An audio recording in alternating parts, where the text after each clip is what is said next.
au stade de l'Escure. Plus de 30 000 spectateurs. Kamel Meriem, prêté par Bordeaux à Marseille, est de la partie. Les supporters marseillais, bien évidemment, comme toujours, ont fait le déplacement. Et regardez, sur le banc, Drogba, oui, à droite, qui s'amuse. Et Steve Marley ont fait souffler du côté de Marseille également en vue du match de Porto ce mardi. Match qui sera en direct sur TF1, faut-il encore le rappeler. Jurietti, on joue depuis moins de 2 minutes dans cette partie. Ballon pour Fainduno. Superbe ballon dans l'intervalle sur la gauche pour Riera qui centre. Chamac et Rougneux renvoient ce ballon. Et finalement, Darcheville trouve le poteau de Rougneux. Rougneux qui détourne ce ballon sur la tête de Chamac. Darcheville qui arrive derrière, qui reprend de volée du gauche. C'est sur le poteau. Première occasion bordelaise dans cette partie. À noter que David est sur le banc et que le jeune Marwan Chamac est titularisé d'entrée. Encore les Bordelais avec Darcheville qui met le droit là où d'autres auraient mis le gauche et qui ne trouve pas la cible. Mais c'est une nouvelle occasion pour les hommes de Michel Pavon sous l'œil inquiet d'Alain Perrin. On joue maintenant la 22e minute avec des Marseillais qui sortent ce ballon. On retrouve Mido associé hier soir à Fernandao en pointe. Sitchef était dans le couloir. On retrouve maintenant Johansen, la frappe de 20 mètres.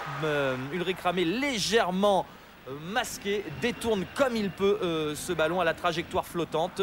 Toujours 0-0. Michel Pavon demande à ses joueurs de jouer plus haut. On retrouve Fainduno, relais avec Jurietti. Match engagé, viril, mais toutefois très correct entre ces deux formations hier soir. Fainduno, Djemali a fait l'appel côté droit. Djemali qui centre en retrait, reprise de Darcheville. C'est bien joué, mais ça n'est pas cadré. C'est une nouvelle occasion pour les hommes de Michel Pavon, mais ça n'est toujours pas au fond. Au niveau des occasions, Bordeaux domine. Bordeaux mériterait presque de marquer. 39e minute. Vous allez retrouver Vedran Rougneux, un léger filet de sang qui sort de la bouche. À la suite de ce choc, il prend le coude de Darcheville sur les lèvres, ce qui provoque une petite plaie de part et d'autre. D'ailleurs, Darcheville et Fainduno en blague, les deux anciens compères du FC Lorient. On joue la 45e minute. Un ballon mal négocié par les Marseillais, perdu au milieu de terrain. Fainduno qui alerte tout de suite Darcheville. Et regardez Rougneux qui sort. Sortie hasardeuse de Rougneux alors que Meïté revenait sur Darcheville. Rougneux qui permet à Darcheville d'ouvrir la marque. Darcheville était excentré en sortant. Rougneux lui simplifie la tâche.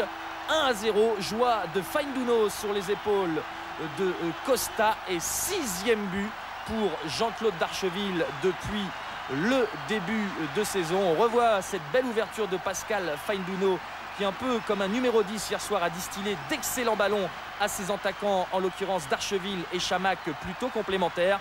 Et Darcheville, la pichenette du pied gauche qui ouvre la marque. Darcheville qui permet à Bordeaux de mener 1-0. C'est peut-être le tournant du match pour une raison toute simple. Regardez la joie d'Ulrich Ramé, peu expressif habituellement. Et au moment de reprendre la deuxième mi-temps, les supporters bordelais rendent hommage à Elie Mlo. Un peu de dignité pour un homme de qualité. Merci Elie, bel hommage du virage sud à un entraîneur qui aura de toute façon et quoi qu'il arrive marqué les Girondins de Bordeaux, aussi bien sur le plan sportif que sur le plan humain. La même action en début de seconde période en faveur des Girondins, mais cette fois Darcheville ne cadre pas. Darcheville qui a eu beaucoup d'occasions. Alain Perrin choisit de faire entrer Drogba à la place de Sitchef. On retrouve Johansen, ballon pour Drogba qui est à 2 doigts de le détourner dans les filets bordelais. Drogba qui, sans compter ce match, a marqué 13 buts en 15 matchs officiels pour l'Olympique de Marseille. Suivez bien cette action, elle est lourde de conséquences. Carton rouge pour Didier Drogba donné par monsieur Duhamel. Vous allez voir pourquoi. Voilà, la lutte avec Basto. Basto qui laisse traîner la main.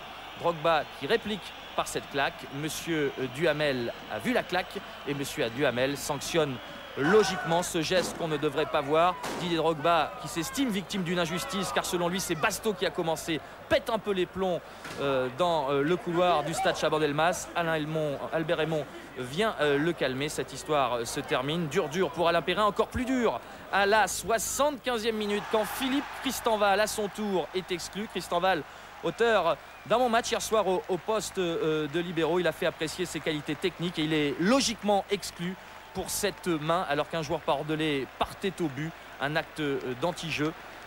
Il le reconnaît lui-même, on vient de le voir avec ce geste. Voilà la raison pour laquelle Marseille va finalement terminer à 9 avec David entré en cours de match qui a une nouvelle occasion.